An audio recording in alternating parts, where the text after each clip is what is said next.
Good evening, everyone. On behalf of Illinois Holocaust Museum, our CEO, Susan Abrams, our board of directors, our survivors, our volunteers and staff, I'm so excited to welcome you to tonight's discussion of Jeff Cohen's play, The Righteous.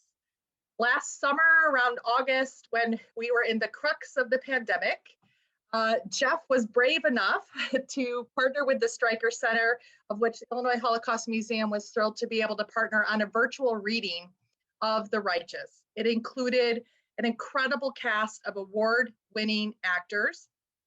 And now 8 months later, we're going to be able to have what I know is going to be a really incredible discussion with Jeff Cohen, who is an award-winning director, producer, actor, professor, whose career spans nearly 4 decades. Dr. Michael Berenbaum, who's director of the Sigi Ziering Institute, director of Jewish Studies at American Jewish University, and probably one of the world's most leading experts on the Holocaust. And myself, Kelley Szany, Vice President of Education and Exhibitions for Illinois Holocaust Museum, which I'm proud to say I've been involved with the museum now for close to 19 years. And our discussion this evening is going to be led by Richard Salomon, Vice President of Board of Directors for Illinois Holocaust Museum, and a dear friend and colleague of both myself, Michael, and Jeff. Each of you before this program, hopefully were able to either rewatch or watch receiving a link of the reading of the play.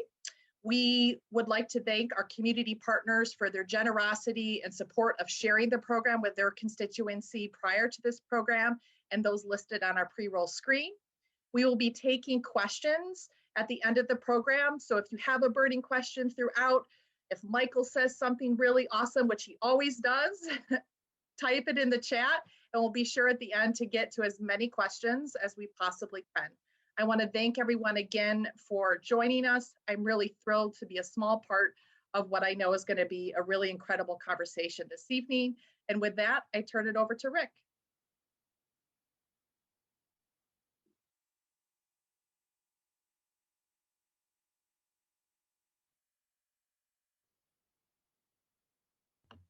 Kelley, thank you very much. Can you hear me? We can hear you. Okay. First, thank you to Kelley and thank you to the museum for putting on this important virtual program. I would be remiss if I did not at the outset note the searing and profound remarks of Secretary of State Tony Blinken a few weeks ago for Yom HaShoah, Holocaust Remembrance Day, on anti-Semitism within his own State Department during World War II, which figures into this story and undergirds this play. As Kelley indicated, I commend the play to all of you about the German industrialist Eduard Schulte, well known to the Nazi high command, who learned of the final solution, the extermination of the Jews, operating plants near Auschwitz. And I do want to also thank Temple Emanuel Stryker Center for putting on the stage performance with Tony Award-winning actors. If you have not seen the play yet, I think the link is still available. So let's get right into it. Jeff, why don't we start with you? How did you come up with the idea for the play? Was it the New York Times November 9, 1983 story or another one? Or was it Richard Brightman and Walter LaCour's book, Breaking the Silence from 1986? So I was in the middle of research for my play, The Soap Myth, and I came across the Regner Telegram, which I had never heard of before. And it just intrigued me that as early as 1942, that there was a credible warning about the extermination, which eventually reached the desk of the president, FDR. And so I dove into the research and I found the information about Eduard Schulte. And then I got the wonderful biography, the book by LaCour and Brightman called Breaking the Silence. And I just sort of started the task of seeing whether this could be a play. Absolutely. Michael, let me turn to you for a moment. Before we unpack the Riegner telegram, which we'll go into in detail, and the meeting with FDR and anti-Semitism within the State Department and new issues with the Vatican that have come out, tell us from a 20,000-foot level what the play means to you in brief. You need to unmute yourself, Michael. You know, people seldom say that about me, that I'm muted. even my enemies have never said I'm muted, but they're full. Let me first say that I'm pleased to be back with my colleagues at the Illinois Holocaust Museum and Education Center, most especially with Kelley, whom I worked with for years in helping to create the museum. And it's a pleasure to be with colleagues and friends, and also to see Kelley's enormous maturation. She's gone from terrific to even better, and we admire that. Look, I think that from 20,000 square feet, we have to ask the question, who is the man who leaked the information about the final solution and made sure that it was understood and reached the West? And the play grapples with the question, who was Eduard Schulte? What was his motivation? And it also shows us a little bit about the way in which it got to the West. And finally, it shows us something else, which is what was done with the information. Or let's be more particularly, what was not done with the information. Now, as a historian, I can fill in all the gaps, but Jeff, whose work I've known and whose soap myth, I'm one of the protagonists in the soap myth, not the antagonist in the soap myth. Jeff has only grappled with part of it. He's grappled well with part of it, but the story itself is a very large, very important, very significant story. And let me only disappoint our audience by saying something else, which is the date of the telegram that reached Rabbi Stephen Wise was August 29th, 1942. It spoke of the final solution in the future tense, and it spoke of the plan being implemented in the autumn, and it spoke of 3.5 to 4 million people, Jews, being killed in the final solution to the Jewish problem, including prussic acid. Prussic acid is Zyklon B, was in use in Auschwitz. For us to understand something is that the final solution had already been operative since June of 1941 with the Holocaust by bullets. The gassing had begun in December 8th, 1941 at the mobile killing camp that was called, the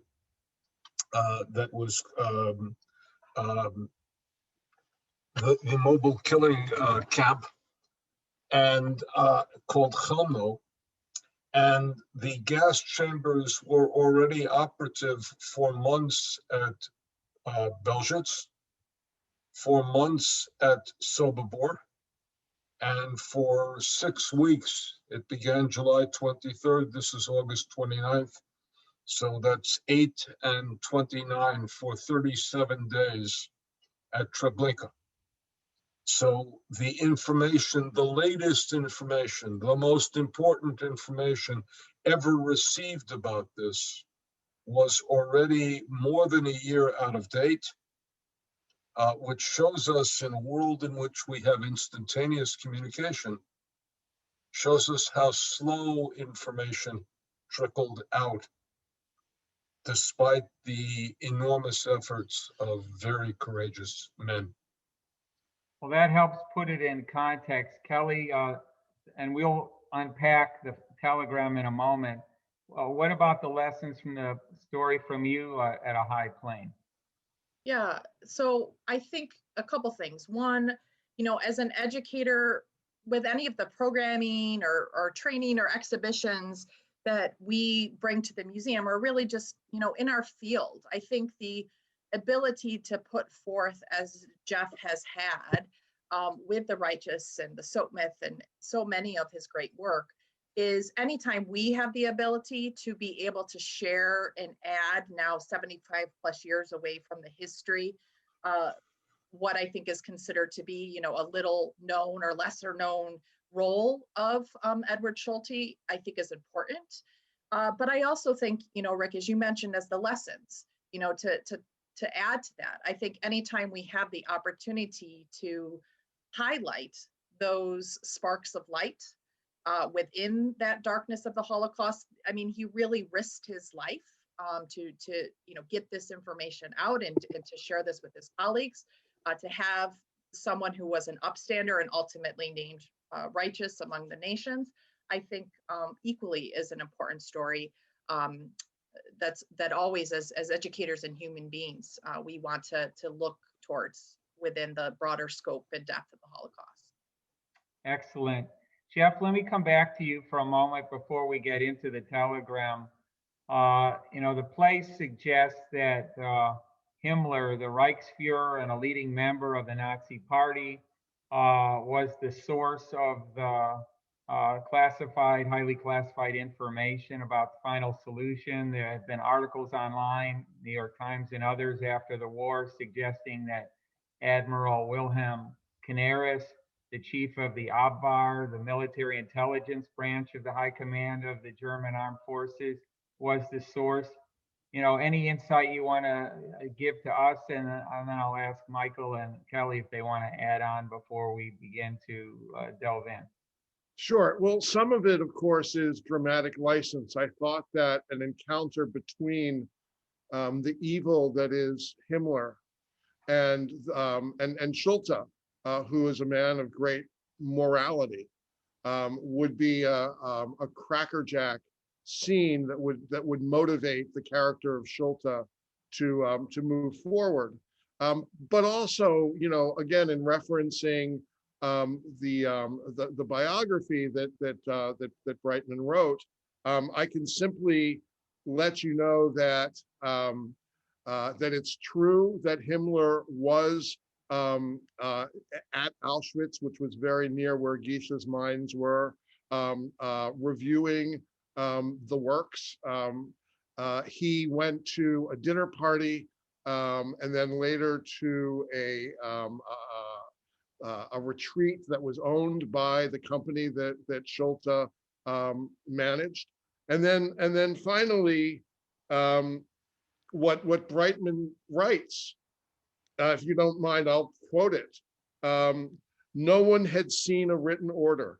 Instructions were passed on by word of mouth on the basis of the need to know principle, which now, more than 40 years later, this was written in 1986, makes it difficult to establish with absolute certainty who learned what, from whom, and at what date.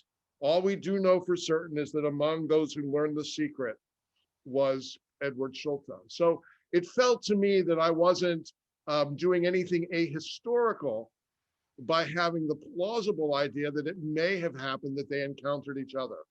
Michael can certainly speak more directly to the actual historical you know, facts about it.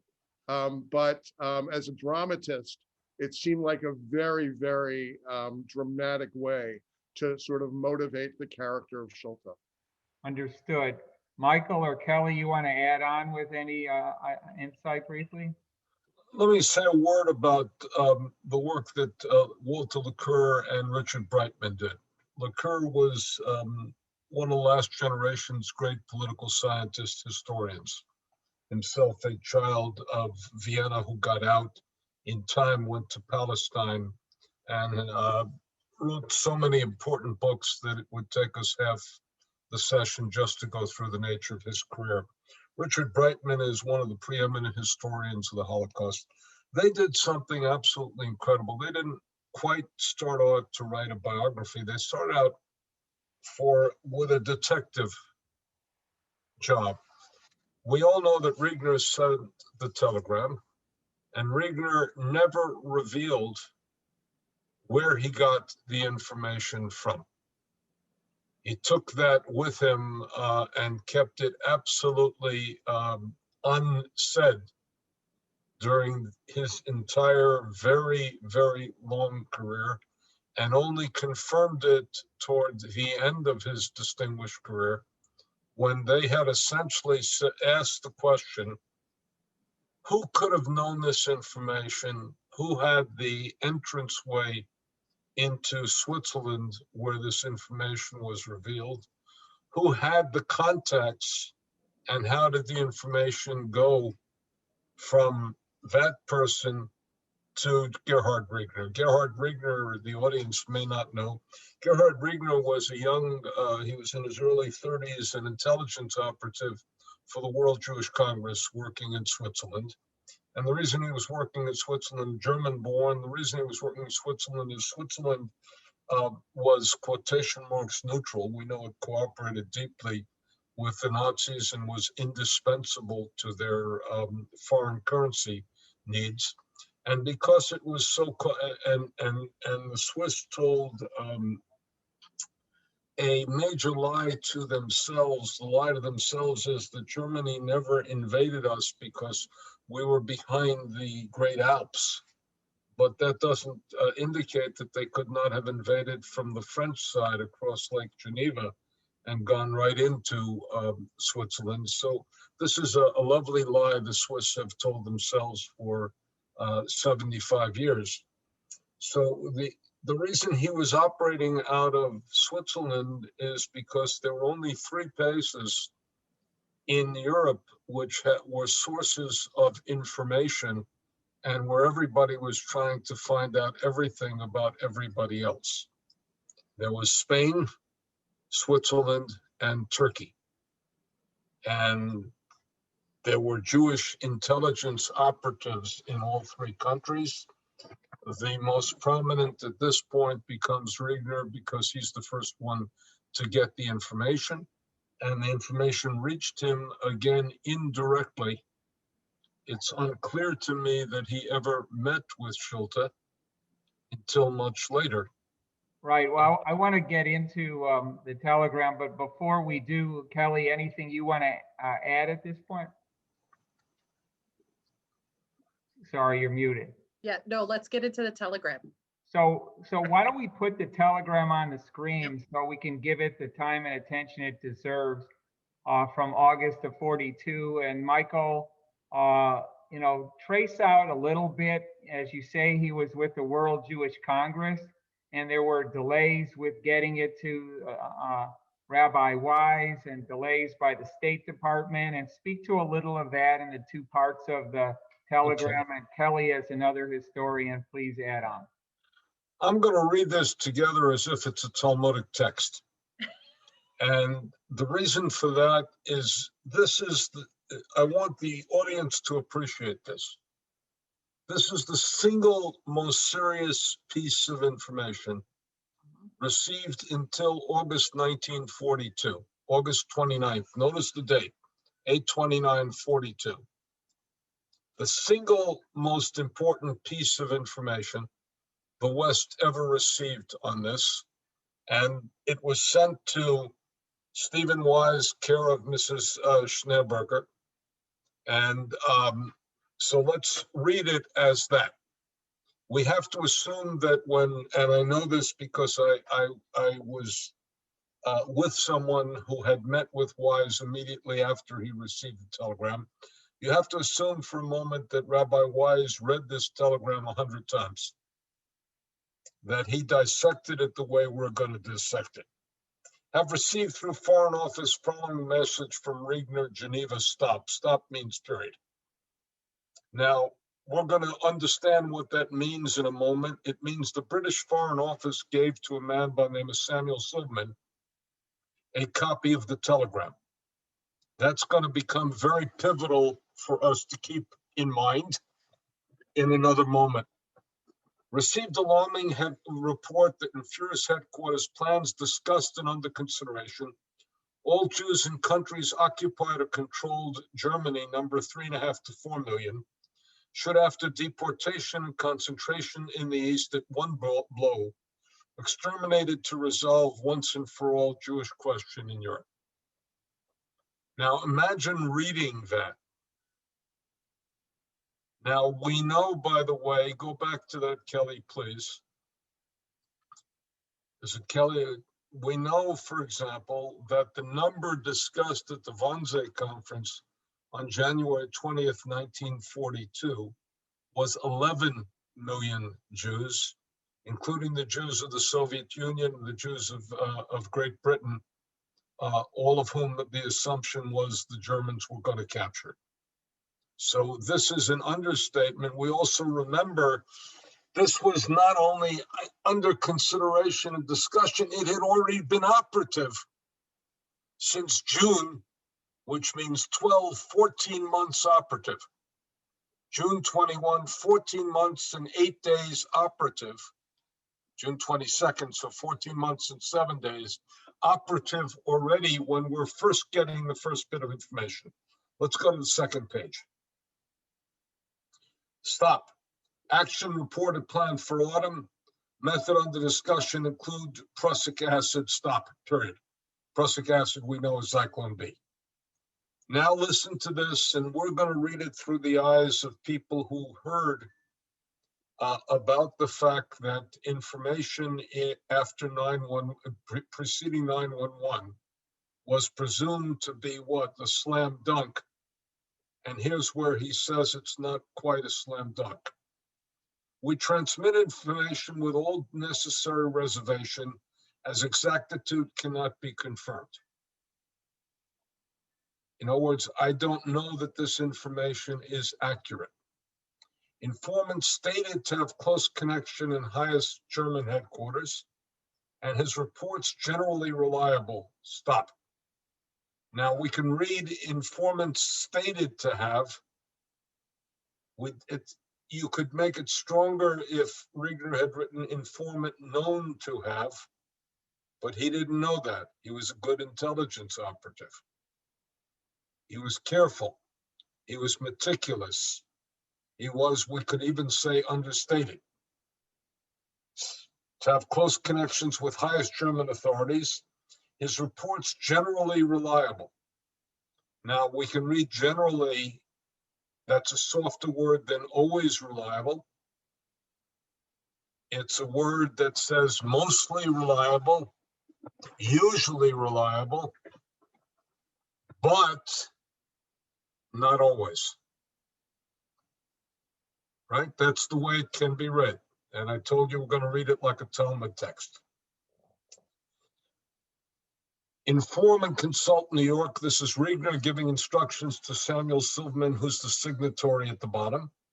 And this is what Samuel Silverman is doing. Notice he sent it in an open Western Union cablegram. Not secret, not top secret, open. Then he adds his own. Foreign Office has no information bearing on or confirming story. Now, presume for a moment you're Rabbi Wise. What do you do with this telegram? What do you do with tentative information that may or not be true, may or may not be operative, in which you have what? It's under discussion in Führer's headquarters. What do you do with the telegram? And it's clear what Samuel Silverman did with the telegram. Samuel Silverman consulted the Foreign Office. So your first temptation might be to go to the press. But how would the press interpret this telegram? What do you have? So Stephen Wise at that point did what Samuel Silverman did. He went to the State Department. The State Department said, don't go public with this. We will try to confirm this and try to discern what the situation is. We have no information regarding this, and we'll get back to you. Let me stop you there for a minute, Michael, and Kelley, maybe speak to the And by the way, if this is not dramatic, you know, this is the drama of history. Right, I'm going to come back Absolutely. to it, but Kelley, speak to for a minute the delay within the State Department. And Michael, you could add on before we get into the meeting with FDR, since time is short. in a minute what happened also with the Vatican. But Kelley, you first. Yeah, I think even if we, let's two-step it back, even before that telegram is relayed, and the process that, Regner goes through is first through Howard Ettling, who's the American Vice Consul in Switzerland.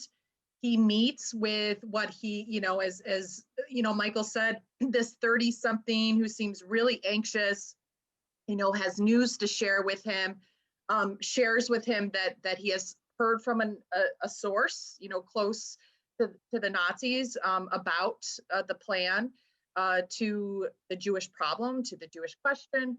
And Ettling believes him, right? And wants to send the telegram to Wise at the time, and actually gets ready to send that telegram, and actually creates his own postscript that he's going to send to Wise and to the State Department. And I just want to read this because I think it's interesting, is that he adds his own paragraph, and he says, "My personal opinion is that Regner is a serious and balanced individual, and that he would never have come to the consulate with the above report if he had not had confidence in his informant's reliability, and if he did not seriously consider that the report might well contain an element of truth." But unfortunately, the vice consul, the minister above him, Minister Harrison, wasn't convinced of the veracity of this report, and added his own postscript, which essentially was like, the news was bad, but it wasn't that bad. And you might think that the telegram died there, but as Michael said, it's Silverman, who actually, it's important to note, was also a member of British Parliament. And because of that, it would have been personal suicide, for him, professional suicide for him, if he had such information and never did anything with it. So I think that also, that important role as well is worthwhile to share. And then also the fact that later on in life, when Regner is interviewed about the telegram, he actually talks about how it was shortened. And while not the whole telegram, not all of it was accurate, and we can, and Jeff talks about that, Michael talks about that, but you can read into what was left out in regards to the Val d'Aviv roundup, about 2 weeks before, Regner meets with U.S. officials, and as well as the June 1942 deportation of the Jews of Holland to Westerbork. That was in that telegram and was left out. So I think the information that was both in the telegram as well as what left out is a pretty telling and shocking story. Michael? Let me just add one sentence. We have to understand the vice consul met with Regner. The council did not. The council was on vacation during this time. And again, you think of what happens to information, vital information. So the vice consul meets with Regner, gives it his stamp of approval. The consul is only reading the data, not reading the man, and has a different take on what the data is. Yeah.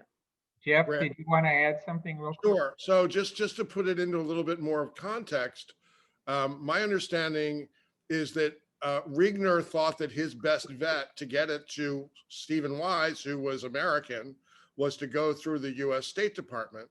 And the State Department literally refused to send the telegram to Wise, not to the president, to a private citizen, Stephen As the stamp said, do not transmit.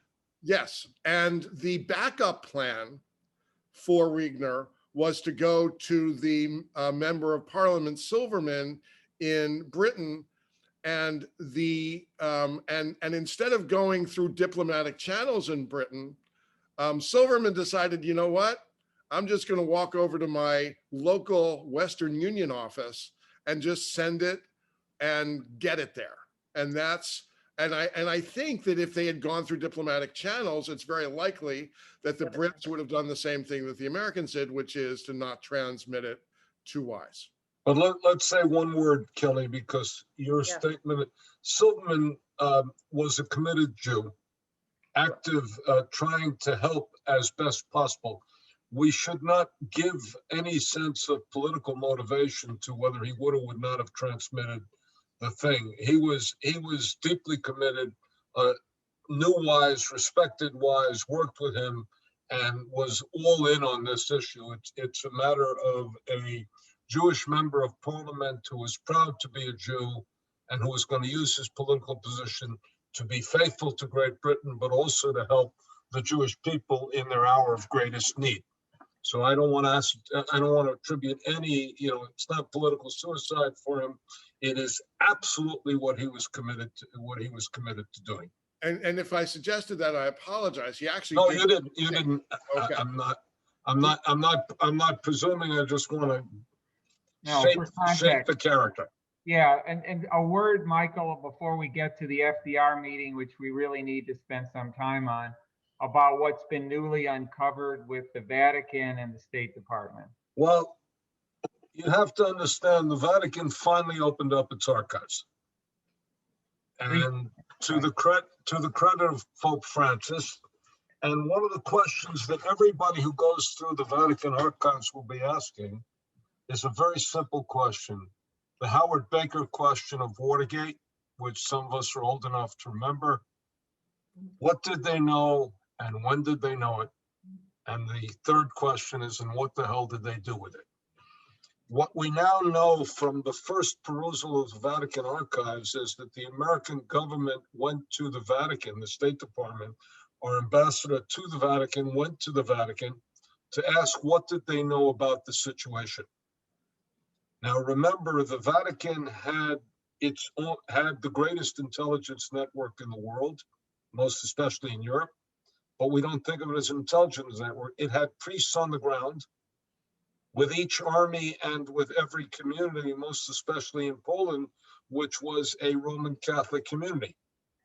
They reported through a neutral authority called the Apostolic Delegate of the Papal Nuncio. And though a priest is not allowed to reveal the content, specific content of what is revealed to him in confession, the priest may give the impression of general situation. They heard confessions of people who were working in Auschwitz. They heard confessions of people who were living in the vicinity of Treblinka, of Belzec, of Sobibor. They were seeing the priests were seeing the deportations throughout Poland. They were seeing also the murder of the mobile killing units, what we call the Holocaust by bullets. And by November, after having spoken with the Vatican, the State Department told Stephen Wise, Rabbi Stephen Wise, we can now confirm your darkest fears. Now, that's the moment where the State Department behaves thoroughly, completely, totally, absolutely dishonorably. Right, and which Tony Blinken, as Secretary of State, courageously spoke about recently. So let's fast forward, because it's a critical part. Ultimately, after various permutations, Stephen Wise does get a meeting, not in August of 42 when the telegram issued, but in December 8, I believe, of 1942 with FDR. It was intended to be a 15-minute meeting. I think there was a delegation of 5. But it lasted some 28 minutes, but it didn't have a real agenda or purpose. So Kelley, if you want to start, and then Michael, speak to that for a moment. And So Jeff portrays it. Yeah, and I know, Michael can share a little bit more, particularly about the start of the meeting and the lack of agenda per se. But I think also, within the meeting, my understanding is that pretty quickly into the conversation, Roosevelt, starts kind of veering off topic, beginning to discuss the situation in North Africa. We know, about 2 weeks or more after the meeting with Wise and Roosevelt and others, that Operation Torch begins, right? The invasion to take back the Mediterranean. And so it kind of seems at a time where a productive conversation, perhaps action could be taken of some sort. We know a statement is issued at some point between the US, the Soviet Union, the UK, and some other exiled governments about the Nazi atrocities taking place. But it's very clear from the conversation that FDR's focus is really at that moment on North Africa, and that America's priorities could be further away from that of what was happening to Europe's Jews. Indeed, Michael, I'll turn it to you, but I think he says during the meeting, we cannot take our eye off the ball, mindful of all the things Kelley said, the fact that it's only a year from Pearl Harbor, what's going on in Europe. But speak to the meeting. Obviously, there was supposed to be a benediction that lasted way too long by an Orthodox rabbi, but speak to more of bring us through the meeting. They agreed going in that an Orthodox rabbi would make a 1-minute prayer. He took 5 minutes, 23 minutes and counting. Roosevelt essentially says, "You're looking mighty fine, Stephen." They kibitz for a couple of moments. And then the major mistake of the meeting takes place. Roosevelt says, "I know why you're here." And the mistake is that Stephen Wise assumed that they had a common agenda at that moment and common information. But the single most important thing that he didn't do, and if God forbid you ever go into a meeting with the President of the United States, you must do that, which is to get the president on record. And that is, instead of saying, "Mr. President, what do you know?" Since you know more than anybody else. And then he would have had 5 people who could have come out of the White House meeting saying, "The President of the United States said to me."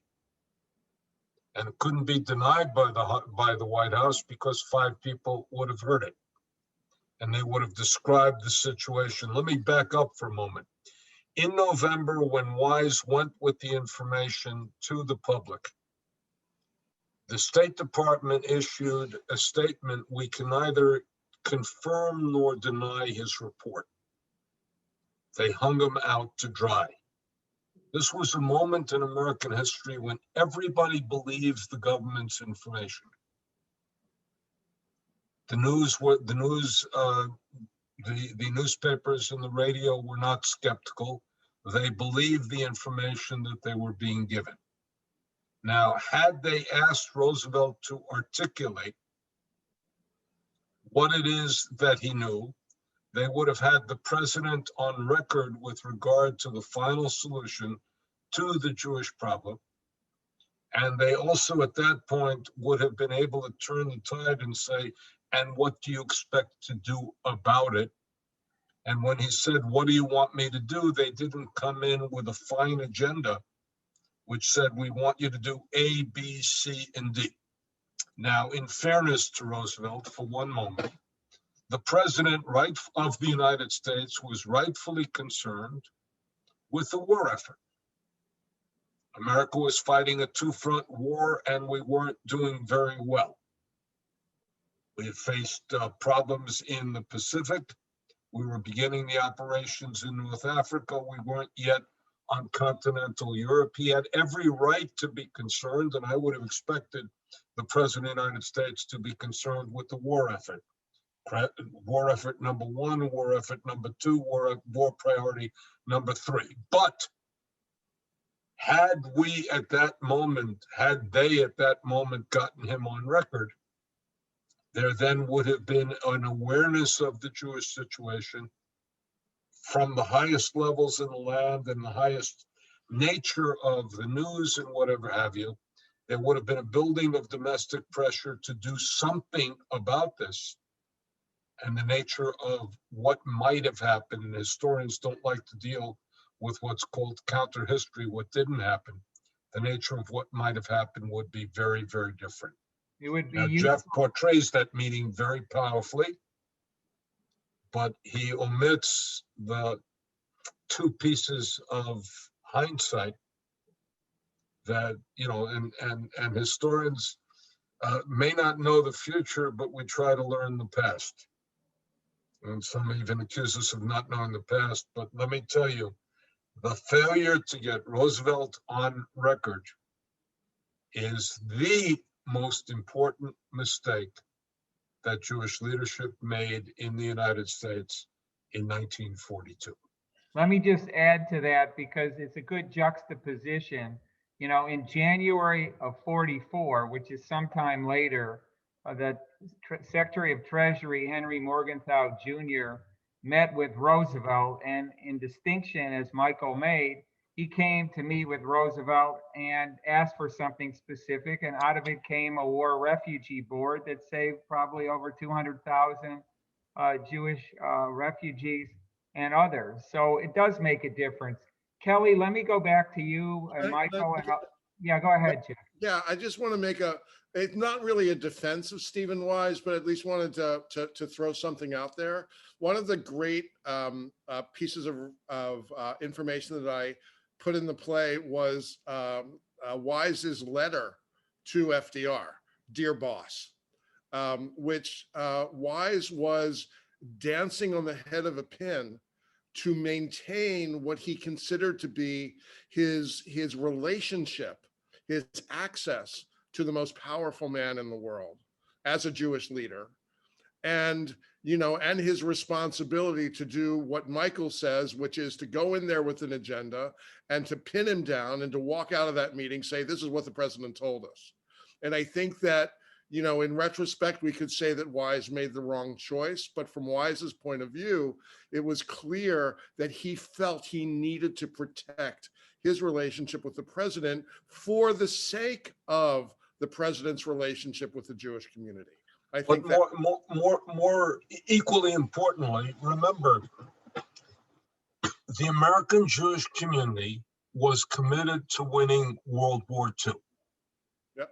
We were as committed as Franklin Delano Roosevelt, and we were doubly committed because not only did we want to win the war against the Nazis, but we understood that the Nazis for Jews were awful, horrible, terrible, miserable, every adjective you can imagine.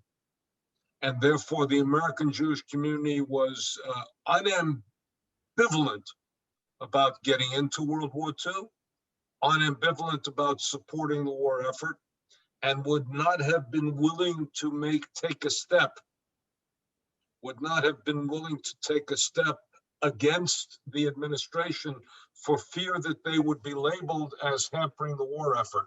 Now let's contrast that, for example, with the showdown that you had between A. Philip Randolph, who was leader of the railroad union, who threatened a railroad strike if conditions weren't improved for what were then called Negroes, what we today call African Americans. And they said, how can you do that in the war effort? And he essentially said the equivalent of, we can't fight tyranny in one place and permit it at home. So, but the American Jewish community would not have gone along with any step that was, and it would have been enormously dangerous, because the fear always was that World War II would have been regarded as a Jewish war. And that would have brought out the anti-Semites, and everybody who saw The Plot Against America or read the book, The Plot Against America, and the HBO series was very good, which is again counter-history, would have understood the isolationist trend in American society in the 1930s and 40s. So that was also hampering Wise. You know, I understand. Nobody Kelley, should face that situation. Sure. Sorry, Michael. Kelley, do you want to add on? Because I think Jeff in the play well states sort of the tension of how many Jews had a picture of FDR in their kitchen and they were seeking to assimilate, and there were all the other issues that were going on. And so the fact remains that he may not have gotten the kind of buy-in needed at that time, as critical as it was. Yes, but I also think what's important to remember, I mean, yes, granted, only a year and a half before the end of the war, but as you mentioned, the establishment of the War Refugee Board, I think it's important to remember, and Rebecca Eberlein has done a lot of really great research in her new book, Rescue Board, about this. The fact that there was a small, however small, group of bureaucrats in Washington that used a very limited budget, were incredibly creative, very cunning, to help create resources where really there was none. I mean, they were, you know, the War Refugee Board was instrumental in assisting, you know, Swedish diplomat Raoul Wallenberg in, you know, to help the Jews in Budapest, to helping the Jews in Romania make it to Palestine when the, you know, when the Brits were making it very difficult. And even in the final months of the war, we're, you know, sending care packages to Jews in the concentration camps. It is certainly not enough. It never was enough. I think we can all agree that FDR and the United States and many other governments could have and should have done more. But I also think what's important is to remember kind of some of those smaller cogs in the wheel that I think were squeaky enough in Washington to get some good work done. It was late, but did get some good work done, and I think that's important to mention. The head of the War Refugee Board was a man by the name of John Pelley. Yeah. And I interviewed Pelley, and Pelley used exactly the words that Kelley used, called "too little, too late." And he was regarded as a hero. He could have claimed credit for rescuing 200,000 Jews. And remember, the War Refugee Board had powers that were unbelievable. Ira Hirschman, who worked for the War Refugee Board, it was a vice president of Macy's. He could negotiate with the enemy in Turkey, negotiate with the Nazis directly. If the American ambassador to Turkey, Lawrence Steinhardt, had done that, he would have been shot for treason. They could transfer money in their own particular way, all in the element of rescue. And we have to understand one other thing, which is that when Morgenthau confronted, it's your next play, Jeff. When Morgenthau confronted FDR, he had been handed a memo whose title he changed. The memo was on the acquiescence of the U.S. government to the murder of European Jews. He condensed it from 18 pages to 9 pages, entitled it Personal Report to the President. That report had been prepared by 3 non-Jews in his office, Randolph Paul, John Pelley, and Josiah Du Bois. And they threatened if Morgenthau didn't do something, Morgenthau, the Jew in the cabinet, if he didn't do something about it, they would resign. Now, one didn't resign in World War II. One didn't resign in World War II. World War II was a matter of life and death for the American people. Morgenthau condensed the report, brought it to Roosevelt, titled it Personal Report to the President, did not leave it, met with Roosevelt alone with one staff member on a Sunday morning, did not leave it with Franklin Delano Roosevelt. Roosevelt did not need to be informed that 1944 was an election year. Every politician knows exactly how many days till the election and when they're running for election. And he asks Henry Morgenthau, what do you want? Henry Morgenthau comes prepared with a memo on the War Refugee Board. The meeting that they had was January 16th, 1944. The War Refugee Board was established on January 22nd, 1944. 6 days later. Ladies and gentlemen, if you know Washington, things don't happen that fast. 6 days. Well said. Well said. We're going to get to audience questions in a minute, but let's speak for a minute to the legacy of Eduard Schulte, starting with you, Jeff. Not a single life directly was saved, but Schulte clearly made a difference. As Kelley adverted to earlier, he was honored in 1988 as righteous among nations by Yad Vashem. Our museum has the concept of upstander, proactive force for change, and he clearly was one. So Jeff and Kelley, speak to that. So my interest in Schulte is that nobody knew who he was. Nobody knew his identity until I think 16 years after his death in 1966. And members of his family, the granddaughter, Priscilla Schulte, was completely uninformed by her father, Ruprecht, about who her grandfather was and what her grandfather did. To me, it's fascinating that, the sort of second chapter of the play is about the fact that for all of his heroism and all of his risk and all of his good deeds, none of them went unpunished. He never quite made the leap to being a part of the rebuilding of Germany, which he was, perfectly suited to do. He lost his family. And he lived a quiet life in retirement in Zurich with his new wife, the Jewish shopkeeper, Dora Kurtz.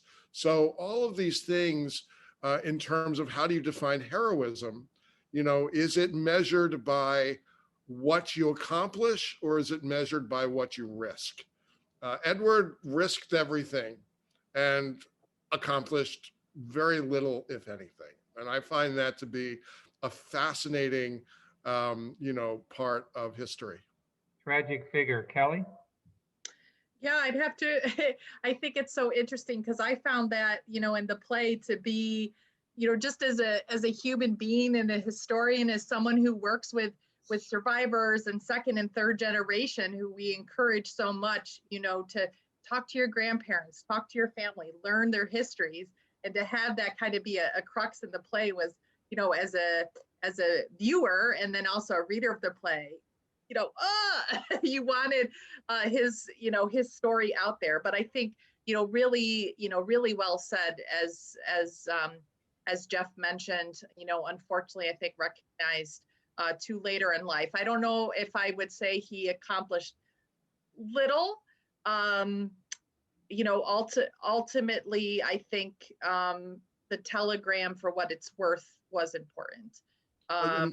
Yeah, but again, as I said at the beginning, I think his legacy, continues to be in something important, for at least for me, when talking to teachers and students, is sometimes it's those large but what seem at the time small acts in the face of injustice that are important. True enough. Michael, his legacy? He tried to make a difference. Yeah. And two things. Number one, he maintained his integrity and he tried to make a difference. And he was prepared to pay the price for that attempt to make a difference. And what Jeff does very well in the play is to show the anger of his son at the fact that his son felt that his own life was at risk while he was fighting for Germany on the Soviet front. His own life was at risk, and he tried to save, he did save his wife and ultimately brought her to Switzerland, even though the marriage could not be saved. He did not remarry until his wife had died.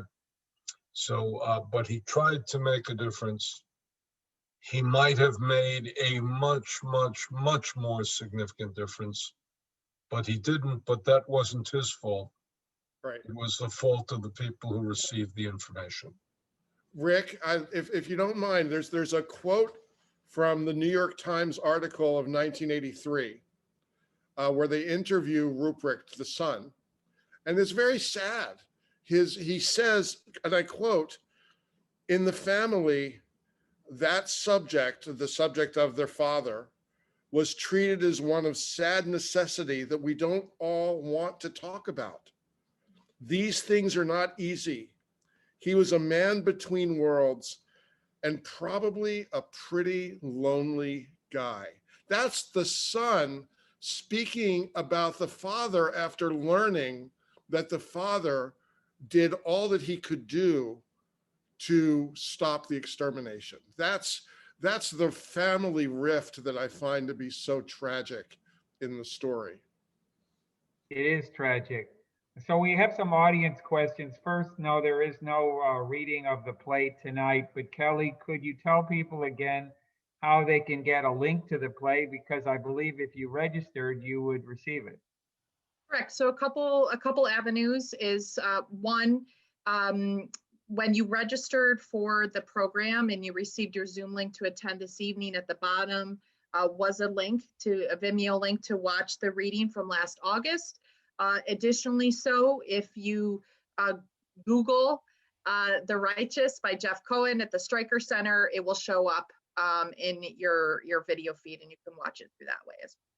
Absolutely, and we certainly commend it to you. So a question that was sent to me from an audience member to you, Jeff, going to the motivation of Schulte. Why did he do what he did? Was his Jewish connection? With those of you who saw the play, he had a mistress who he later married by the name of Dora, who was Jewish.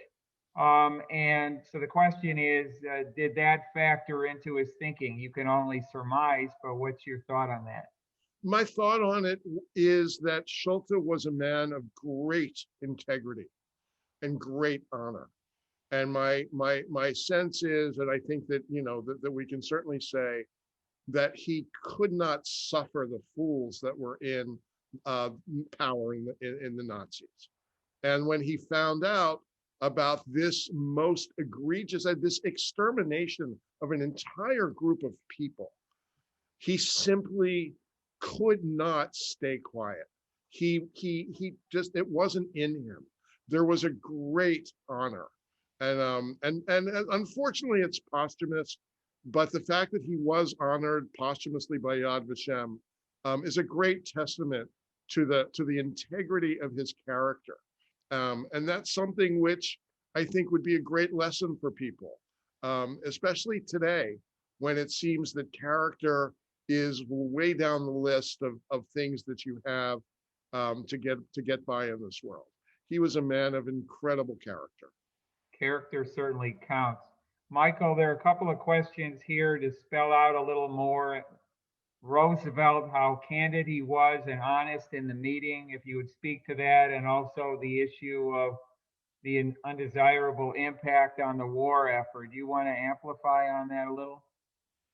Let's say, given the nature of the meeting, Roosevelt didn't have to be. He didn't have to be deceitful in any way. No. Roosevelt had a grade A. They once said Roosevelt had a grade C intellect, but a grade A plus personality. And when he came into a room, he knew how to dominate a room. He was the most powerful man in the world. Even somebody went to confront him, Jan Karski, said he was dealing with a man who was a noble man, the king of the world, as it were, someone awesome. So Roosevelt was not pressed enough to be able to have to squirm out of it. Again, my reading is the most important thing they could have done in the meeting is to get Roosevelt on record. And that becomes an important thing. Roosevelt's record, let me say, I reviewed Brightman's book. Brightman wrote a book with Alan Lichtman. I reviewed Brightman's book, and if you're going to quote me, I appreciate you only quote the full title of my review. My review said, Roosevelt was the best of his generation in responding to the Holocaust, the best of his predecessors and successors to responding to genocide. But that's not a compliment. Telling comment. So to close the program, before I turn it back to Kelley, there's a question here. What did we learn that is valuable for the future? I think, you know, I'll just comment, although I'm just the moderator, that I think it's like if you see something, say something. One has to stand up and speak out, even at great peril to oneself. But let's go around the horn, Jeff and Kelley, and finally to you, Michael, please. Yeah, I second what you just said. You know, character counts, and you can't turn a blind eye to injustice. You can't turn a blind eye to tragedy. You've got to stand up, and you've got to, you've got to be heard and try to change, the evil that you see. Kelley?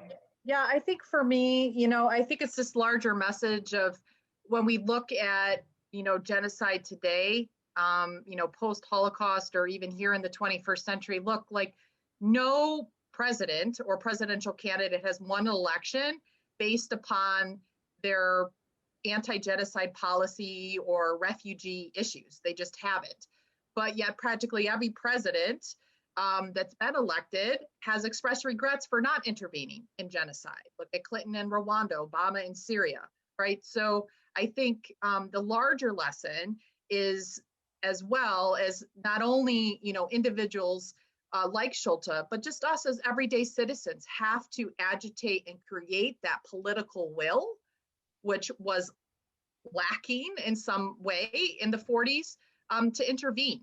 Not just prevent, but work towards intervention well before. I think Like John Lewis is good trouble. Michael? Absolutely. Final word. I think the first, second, and third lesson we have to know is if you have the opportunity to save human beings, take it. And if you bear responsibility for saving human beings, you must be politically courageous and savvy. Schulte took the opportunity to save people, and the people who got the information were not adequate to the task that was placed before them. Now let's be kind and say the task that was placed before them was awesome, difficult, frightening, but they had to prepare themselves for a meeting and come to the meeting with an agenda, come out of the meeting with political goals achieved. They did not, and that's a tremendous political failure. I don't want to call it a moral failure because I'm not blaming their question of dedication or integrity. It's a political failure of the highest magnitude. Well, on that somber but important note, I want to thank our outstanding playwright, Jeff Cohen, one of the world's expert, as Kelley said, on the Holocaust, my good friend Michael Berenbaum, Dr. Michael Berenbaum, and I want to turn it back to our museum's treasurer, museum's own Kelley Szany, and thank you. It's a privilege to have been part of this. Thank you, Rick, as always, for moderating. Now in the past, and I know in the future, such thought-provoking conversation. Again, Jeff and Michael, such a pleasure. Jeff, I cannot wait for your next play. Michael has it written for you. You're going to premiere it in Chicago. For those of you still on as well, if you haven't seen Jeff's play, The Soap Myth, that features the great Ed Asner, I encourage you as well to do so. And hopefully soon, Jeff, you'll be back on Broadway, back on the stage, God willing, and doing what you do best. So again, thank you everybody for attending. You'll see in the chat a survey we ask that you please fill out. Please join us this Thursday for our program conversation with David Nassau and his book, The Last Million. Thank you again and have a good evening.